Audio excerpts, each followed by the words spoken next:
Greetings, YouTube.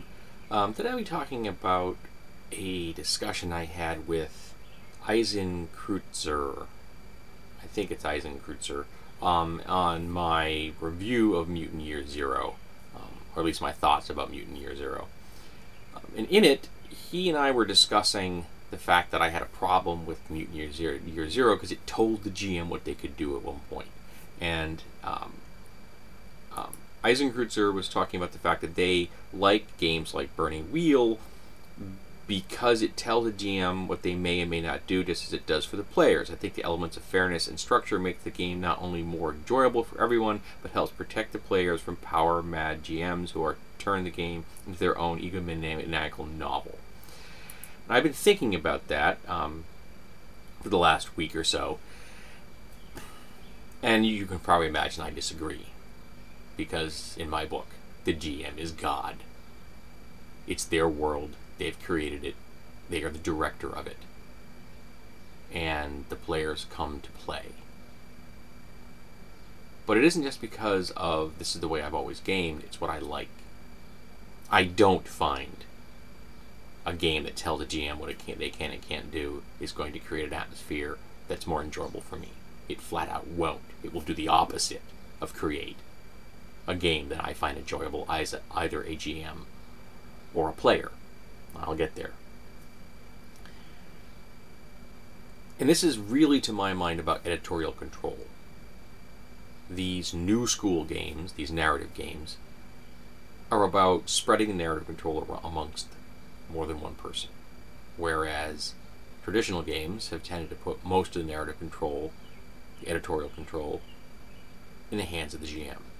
But players have always had some editorial control because they ran their own characters, and you were in charge of them.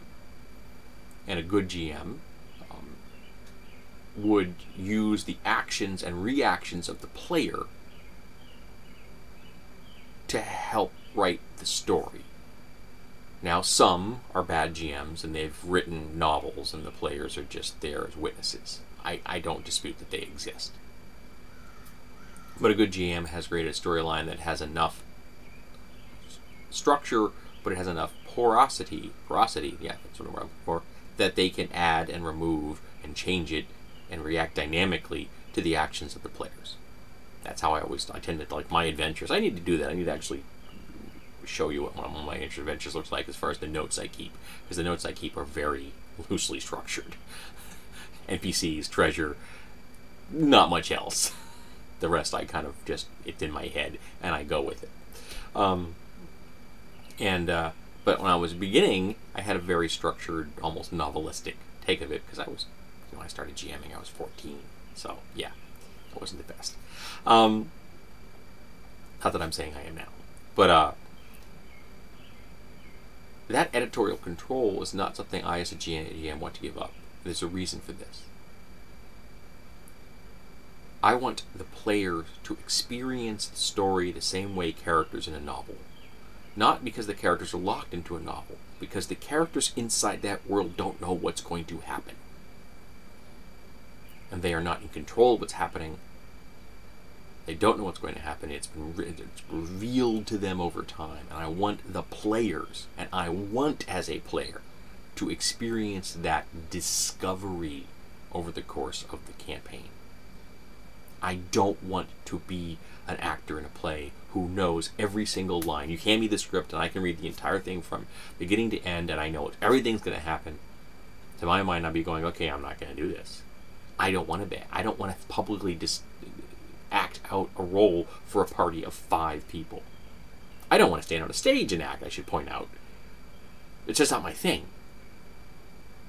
Okay? The fact that I act in roles as a player or as a GM, it's because I put myself into that character, and that character is a dynamic being within a structure. I don't know what's going to happen. Or in case of a GM, I'm dealing with dynamic people, and I don't know what's going to happen. So that interplay between us is where the fun is. But if someone just hands me a script and said, this is your campaign, I want nothing to do with that. To me, that's what narrative stories are.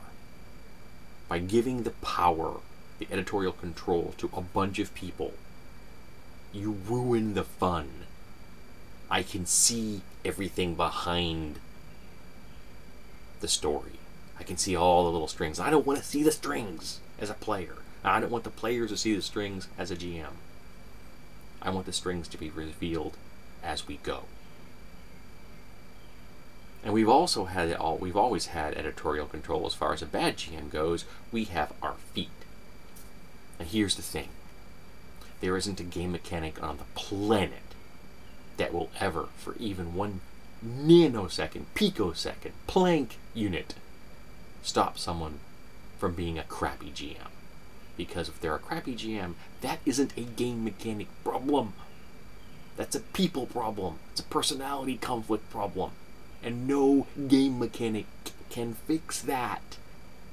So if you're telling me Burning Wheel has found that solution, bullshit. It hasn't. And if you want to engage in some narrative storytelling that I don't recognize as a role-playing game, have at it. Do your thing. There are avant-garde artists out there doing plays and films where there is no director and where it's all give and take between the characters. Great. I hope they do it forever. Intellectually, I find that fascinating, and I don't want to watch a second of it because I don't like it. Traditional forms of art, of film and theater and games exist because they're traditional, because people like those types of structures. And it's not bad to say that, and it's not bad to love them. And it doesn't make me less intellectually engaged because I enjoy traditional film and theater and role-playing games. It doesn't make me a stick in the mud. It doesn't make me a dinosaur. It just means I like traditional games. But no mechanic can stop somebody from being a douche nozzle. And if you think a mechanic in a game can, you're deluding yourself. Because it can't. Now, there's another topic involved in this, though. Because these narrative games are a relatively recent development, at least in my radar, in the last decade. And someone asked an interesting question, is why, and I read on a forum the other day, why are they here now? Why are these narrative structures in existence today, and they weren't in existence in the 80s? And it occurred to someone that all of the traditional game structures that could be used have been. We've done them. There aren't any left. Every single possible game structure mechanic has been used for traditional games. They're already out there because there are thousands of them. So if somebody wants to be new and innovative, they have to move into a new direction, and that new direction that they're currently in is the narrative style of game. And I can completely understand that. I can imagine being frustrated. Oh, I want to create something, but there's nothing left to create in this genre. Oh, let's create a new genre. There you go. But that's what it is. It's a new genre of gaming. And I really don't think we can compare narrative games to traditional games, because they don't compare. They are completely separate. And I don't want game mechanics that tell a GM what they can do in traditional games. And Mutant Year Zero is a fairly traditional game with non-traditional elements, as opposed to Burning Wheel or some of the other forms which are really non-traditional. They're this new genre of, narrative type of role-playing games with almost nothing left in them that links them to the old, more traditional systems, Pathfinder, D&D, GURPS, whatever, what have you. And it's all coming down to what we want. If narrative games are something that you've always waited for, that they finally arrived, had the angels sing and the beams of light come down when you finally discovered them, great. You run with that. And if you want to play first edition D&D, great. You run with that. I won't be joining either of those groups. But let's avoid telling each other one is better than the other. And let us not fool ourselves into thinking that a game mechanic, words on a page, is going to stop some GM or some player from being a douche nozzle. Because that's a personality conflict, and it's got nothing to do with a game mechanic. Now, I realize that Eisenkrautzer's, I think I'm saying that right, I apologize if I'm not, attitude that that's the reason they like these games could be a corner case. I'm not sure. And in closing here, I want to ask a question of the people watching this video, those who've made it to the end. Thank you. Why do people like narrative games? Because even if I've gotten to the point where I can accept that you like these things and you can go play them and that's fine, I do find it distressing because in some level, because it means that there's a smaller audience for traditional games. And I'm in some ways being squeezed out of that because I don't want anything to do with these narrative games. But I also don't understand the attraction. I don't. If people want to do improvisational acting, they can go join community theater. I don't understand why they want to sit around a table and do it. It makes no sense to me. I don't get it. I want to. And I don't. I can understand that people have a desire for different types of fun that I don't. That I get. But this particular type of fun, why people consider it a game, and why they consider it to be an offshoot of more traditional games, to me, it's a completely separate entity.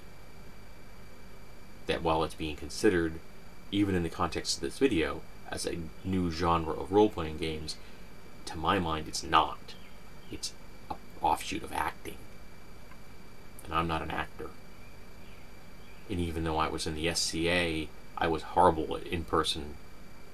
I did not immerse myself in the role of Lord James Edmund of Aberdew. I was James.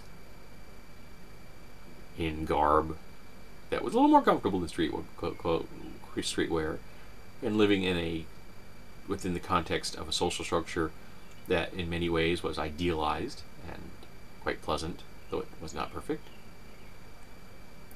But I never walked through the veil and became immersed in that past, or even a fictional past that we created. I like sitting around a table with people and rolling dice and playing traditional games. I get that.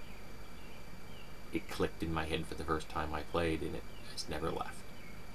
And I don't understand why someone would not just want to change rule systems within that big ball of things that we call role-playing games, but why they would want to go into a direction so radically different. And I want to.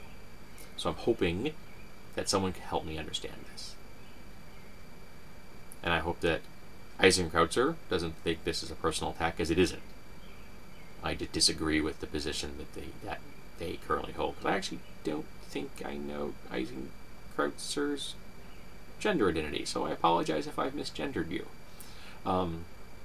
So tell me in the comments, if you know, why do people like narrative games? And do you think a game mechanic can change the behavior of a human? Because I gotta tell ya, I don't.